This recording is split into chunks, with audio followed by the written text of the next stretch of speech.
Bonjour à toutes et à tous et bienvenue dans la Minute Cyber, votre rendez-vous quotidien pour décrypter l'actualité brûlante de la cybersécurité. On file direct avec les infos du jour. On commence en Norvège où des hackers ont réussi à manipuler des vannes de barrage. Une intrusion inquiétante, non? Ça souligne vraiment la vulnérabilité de nos infrastructures critiques face aux cybermenaces.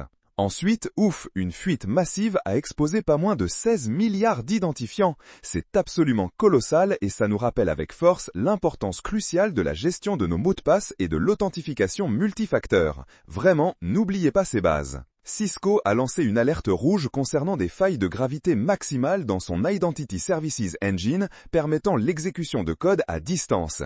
Chers administrateurs système, à vos mises à jour les plus rapides, c'est urgent. Vol mouvementé pour Hawaiian Airlines, malheureusement victime d'une cyberattaque. Elle est attribuée au redoutable groupe Scattered Spider.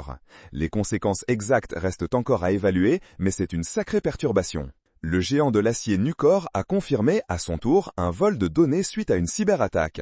Un coup dur pour le secteur et une preuve de plus que personne n'est vraiment à l'abri, quel que soit le domaine d'activité.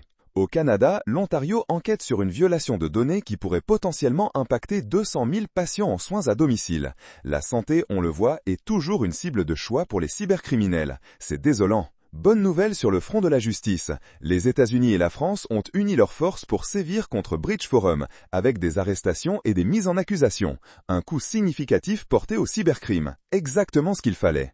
Triste nouvelle au Royaume-Uni, une attaque de ransomware aurait malheureusement contribué au décès d'un patient dans un hôpital. C'est une illustration tragique que la cybercriminalité est une menace réelle et parfois mortelle pour nos vies. Changement positif à New York où le gouverneur a signé une loi historique sur la cybersécurité.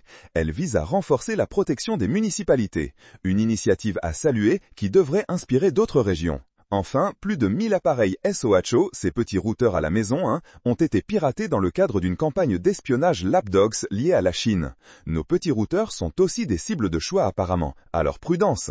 Et voilà, c'était la Minute Cyber pour aujourd'hui. Pour rester en sécurité, rappelez-vous, mettez à jour vos systèmes, utilisez des mots de passe uniques et complexes, activez l'authentification multifacteur et méfiez-vous des liens et emails suspects. Votre vigilance est votre meilleure défense.